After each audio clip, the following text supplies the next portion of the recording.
guys, and welcome back to All In episode number 3. So it has been a long time since we filmed. I think it was last summer when we did it, May, June time. So it's been a long period, but we've done a hell of a lot in the gym. So we've expanded the gym, got new flooring, we've gone underneath the mezzanine. We've also now got a classes room.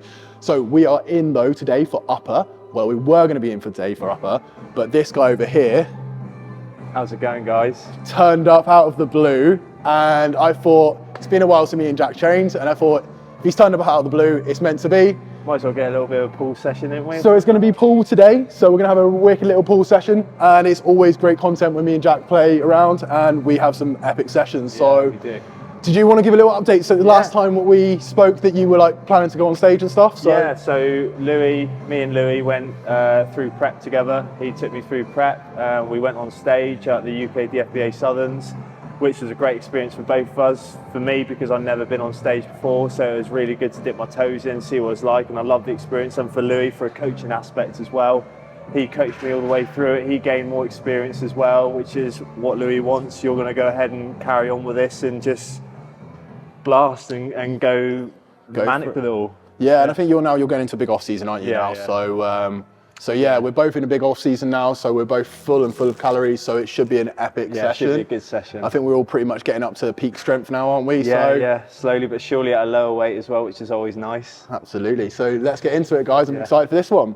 So this first exercise that we're doing today is a lat pull down, and we're using this machine just here. I absolutely love this machine. It's one of my favorite machines for annihilating your lats. The only problem I find when people want to do a lat pull down, they'll normally get a bar overhead and they'll pull it down. And realistically, that is using little to no lats in there. There is a little bit of lat being used here. The lat is this muscle, but when you're pulling above you, most of the time you're going to be using your upper back. Whereas with this machine right here, we're going to be literally pulling from this angle. And if you were to squeeze your back in front of you right now and lift your arms up, you can only lift them to about here. So when you're pulling, that's what you're going to be pulling when you're doing your lats. So when you're pulling directly above you, you're not going to get that much lat activation. So this machine is perfect for that. So what we're going to do is I'm just going to film my execution and my warm-ups. So obviously I'm going away from my session today, an upper session. So I'm going to be doing purely pulling with Jack today. So with that, I need to make sure that because I'm not used to this session order, I need to film and make sure my execution is perfect. So if you are training a new session, if you are doing something new or you're training with someone else, just look at how your execution is, because you're going to be putting yourself through big loads of heavier weight, and we just don't want to cause any risk of injury here. I also really recommend, if you're a beginner, film your stuff. Film it, send it over to your coach to see if your form's right, just so you're not mucking up. You're not going to cause any injury as you get stronger over time. Feels good. So you'll see me and Jack literally starting off really basic, going from a plate, another plate, really warming up to our top set. And I think this is so important. I know so many, and I even have it with some of my clients, they start off new going into the gym, and they'll just go in straight to the weight that they did on their last session. And that is just the most stupid way of doing things, because the risk of injury is going to be so high. You need to literally warm yourself in, and you need to also start getting that mental preparation. You can't just walk into sets anymore. As soon as you get something a bit stronger, as soon as you come out of that like beginner stage, you will be getting stronger and stronger. So you're going to have to prime yourself mentally and warm that muscle and get it ready. Because otherwise you're just going to you can go into a set and you're not going to be mentally prepared, and you're probably going to miss if you're not going to be able to do that. And it's the same people that will talk to me in a check-in and they'll say that their knees are hurting. It's because they're jumping straight in without warming up. Absolutely. But then again though, you'll find, and I'm sure Louis has seen it many a times, that people will go completely the opposite, right? And they'll work up to their working weight, but before that they would have done, instead of 1 working set or 2 working set, they'll count their warm-ups as working sets, and they'll do like 12, 13, 8 reps on their warm-up sets. So by the time they get to their working set, their working set is like not going to be as potentially as optimal as it could be. Yeah. So they won't be able to progress as well. What are you working up to on there? So I'll go up to probably 4 and 10 with you. Nice, mate. Especially good at time. Oh, you like that, don't you? It's making you fantasize, isn't it? A lot of experience there. This is it. Not his first rodeo. So it's game time now. Game time, baby. I'm gonna get some chalk, 1 sec. Got some of the white stuff. Come on then. Focus on the good things, nothing on the bad. Forget all your needs, focus on the task. Now are you ready for it? Now are you ready for it? If they say you're a long shot, maybe you should pass. Well, look down at yourself, show them what you have. Now are you ready?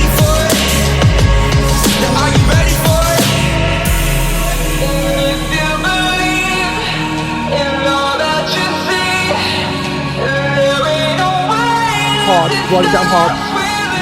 That's it. Well done. Awesome, mate. Mate, I had a really weird experience earlier. So I was had a PT client. Yeah. And normally I'm giving them normal motivation, saying, yeah, another, like that. Yeah. On the last rep, I said, please. I felt a bit weird after that. He said, I'm sorry about that. I said, please, after I was trying to help it up. He said, no, but I really liked it. It helped me quite a lot. I was like, ooh, Please. Oh, we like that. this is a bit weird, this, yeah. Can you say that to me next when I do my last rep, please? One more, please, please.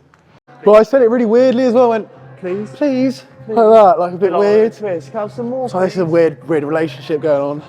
So when spotting there, you just got to look at like just giving that little bit of touch at the end. We don't want to be holding it the whole way through. It's when we get to those final few reps, I'll just grab Jack where he should be pulling from, which is not his hand, it's his elbow on a pull down. So just give him that little spot just to get into that end range, just so he can just finish off the rep, because there's nothing worse when you're just cut short and you're stuck there for ages. And this is when having a training partner can be so beneficial. Come on then, mate. I think it's in like every TikTok video, isn't it? Dream on. Dream on. Another. Come on. Another. Oh, perfect. Oh, lovely. Very nice, Ideal, mate. Thank you. Please. Please. Keep them coming. Is when you're doing unilaterally one arm at a time, make sure you spend enough time recovering in between arms. Don't just do one arm and go straight onto the other one, because you're going to be gassed. You're going to be aerobically expelled from it. So you need to recover, replenish that ATP a little bit, and then go into it. So I give myself anywhere between 30 seconds to a minute, quickly like have a bit of sip of intra, and then go into it. So I can give everything into that left arm like I did into that right arm. Lovely, Jack, keep them flying. And again. Now, this is it, yes. Again.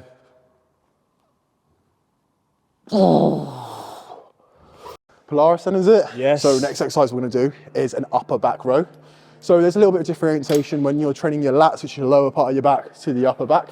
When you're doing your lats, the lats can only lengthen to a certain degree, so we don't want to fully lengthen out our arm because our rear delts and our upper back will get involved.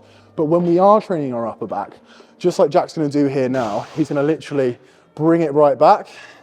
Then what he's going to do is he's going to get a real big nice stretch, and he's going to come right around the pad, like he's almost trying to get himself wrapped around the chest pad, okay? So when you're doing your upper back, fully extenuate your arms, get a nice and stretch, bring those elbows back and have the elbow position up. When doing the lats, keep it in tight and don't let it fully lengthen out. That's a lovely row, that is. Ooh. Nails the upper back. Someone's trying to call me now, look. Fucking hell. I just had that, same number. Fucking hell. Well, yeah, they must know we're in the same building. It's probably, probably the Mannings from the Olympia. They probably want us on stage. Probably, mate. Can you do it? Might be Weinberger. They want it, don't they? They want these young Devon boys, don't they? What are you going to do play with on this? Last time I did 270. Ooh! That was first exercise. Yeah? Should be right. So I did a 255. Chicken. Louis anabolic chicken. Suicidal, hanging with the low. I'm a legend, I'm a fixer, painting portraits, get the picture, like the paper, not the swisher. I'm your elder, call me mister. Y'all should probably do the math. I done been to hell and back.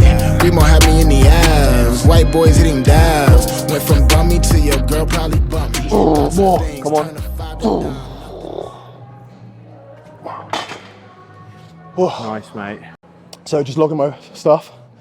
If you're a beginner and you're wanting to get to that next stage, you're enjoying going to the gym, you know, you've been in it for a little bit now, and you're feeling like a little bit lost, I always say to people, start logging your training, because you will be able to see what you did in the previous weeks, and what you want to try and do is beat that. You either want to beat that by reps, or with weight, or with better form. That's called progressive overload. If you're going to be doing that week in, week out, you're going to be getting stronger. If you're going to be getting stronger, your body is going to change and it's going to grow, and then I'll move you from that beginner into that intermediate realm, and that's when things start to get a bit more interesting. Stretch and squeeze now. That's it. Get those elbows right back, back, back, back. Good. Oh, just the littlest of touch, mate, honestly. Cheers. Me and Jack both, like, we're on different splits, so we both train by ourselves, but when you do get to train with someone else, it can really, really help. I would say do training by yourself at some point so you can get to know what you're into and get some progress, and you can stay distracted from talking all the time, because sometimes having a training partner can be a bit of a disbenefit as well, because you can be chatting too much. You can kind of be like, oh, should we just do that? Yeah.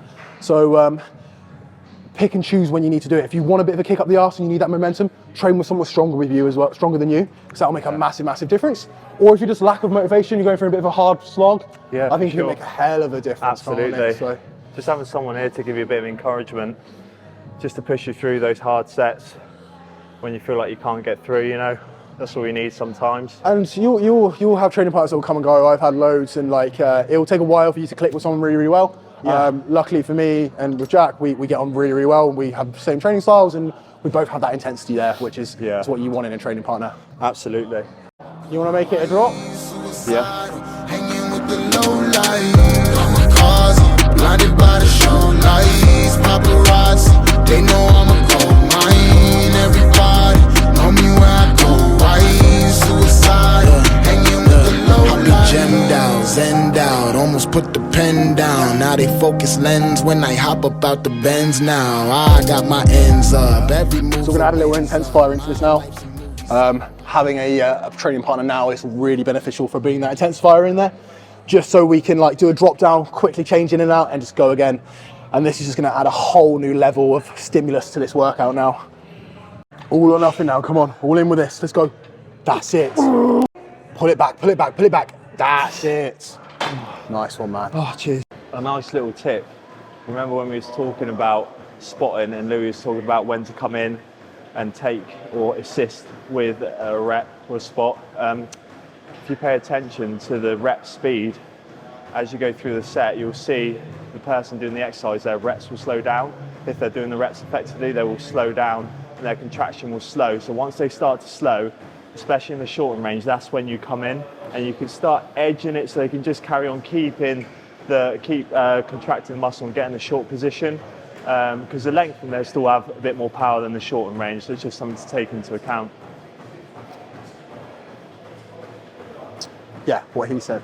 On to what Jack said is, how do you know that you're progressing, and how do you know you're getting to failure point? And when the reps are slowing down is when you are starting to work a lot. I see so many people that will get given a plan and it will say, 8 to 10 rep range. They'll get to the 10th rep and they'll stop. And I can look at and I'll look back to their form clip, I'll see them training, and there is so many more reps in the tank. It's probably about 5 or 6, if not even maybe 10 of those reps.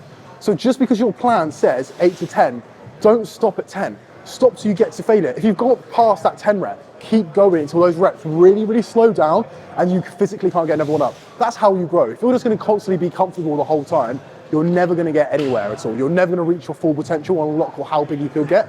And if you go to failure and you train hard, you'll grow twice as quick, twice as fast as how you would do just doing an 8 to 10 all the time. You got to admit though, old Drake is better. Old Drake. Yeah. Old Drake is better. So much better. I'ma need a section cause we tryna make them bottles pop. Shawty see the team and how we drippin', made a body rock. Told the DJ play my shit cause I know that we got a bop. But I ain't finna pass it, I'ma flip it, bitch, we got it locked. Tryna gas me up but she could barely move the needle. Oppas always hating cause they tryna do what we do. I know I'ma make it cause I need to. Feeling like Sean, I'm the Don. I think the big thing here as well is, as me and Jack have got more and more advanced, we know when to cut the rep, because a lot of times I think previously when I would have done this maybe a year ago, I would have maybe tried to go beyond failure, which is, I do encourage that, but when you're new to it, you can almost lose your form a little bit, and that's when it gets very sloppy. Yeah, and it actually warps your sense of progression as well, because you could be taking it to the 10th rep with really good form, and that contraction is really slow with a really good form, not sloppy at all, and then you can carry on and the form's sloppy, and then you can count those extra 2 or 3 reps as your progression. Yeah. Whereas in fact, you won't get that next time if you're doing it with good form. Absolutely, all by yourself as well, you know what I mean? So you can almost trick your logbook, and we get so caught up in the logbook, we're you have to beat it, and you're not gonna beat every exercise every time. You're not gonna do that, especially if you progress on one exercise quite heavily. You're gonna be fatigued, and that's gonna carry on to the rest of the session. Yes. Get it down. Let's go one more, shall we? Let's go one more. That fucking dog, honestly. Nice. Oh, It's where the pulling fatigue starting to kick in because I'm not used to this amount of volume of training with it. So what we'll do now, so I'll probably go on to, I'm gonna do a chest exercise now. So me and Jack are gonna part ways a little bit now. Louis is very accommodating as always. So we're gonna do, I'm gonna do a bit of chest and you're gonna carry on doing some pulling. Carry on a few more back exercises and I'm done. Maybe do a little bit of a posing upstairs in the posing room. Yeah, sounds good. Get our tops off. Yeah, who doesn't love that, eh? Ooh.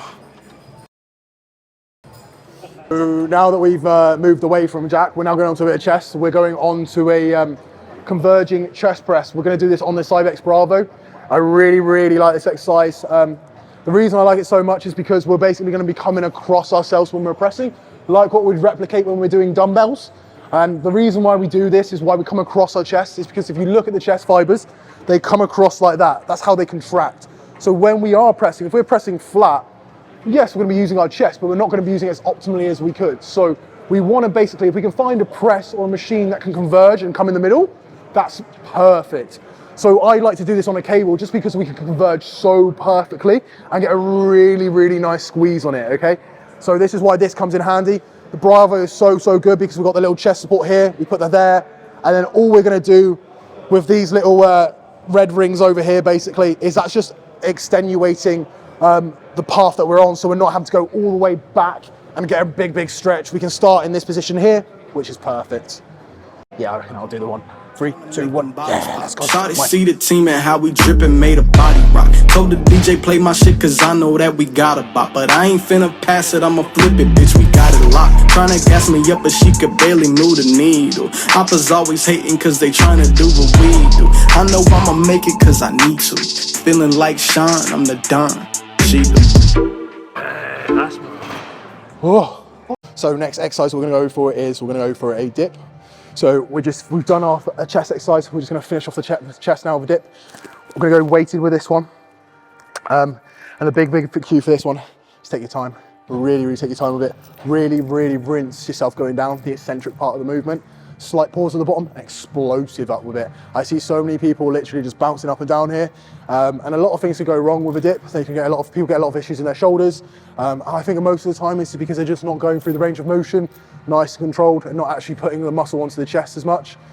So just take it controlled and you'll get so much better from it. I think the dip is one of the best exercises you can do for your chest.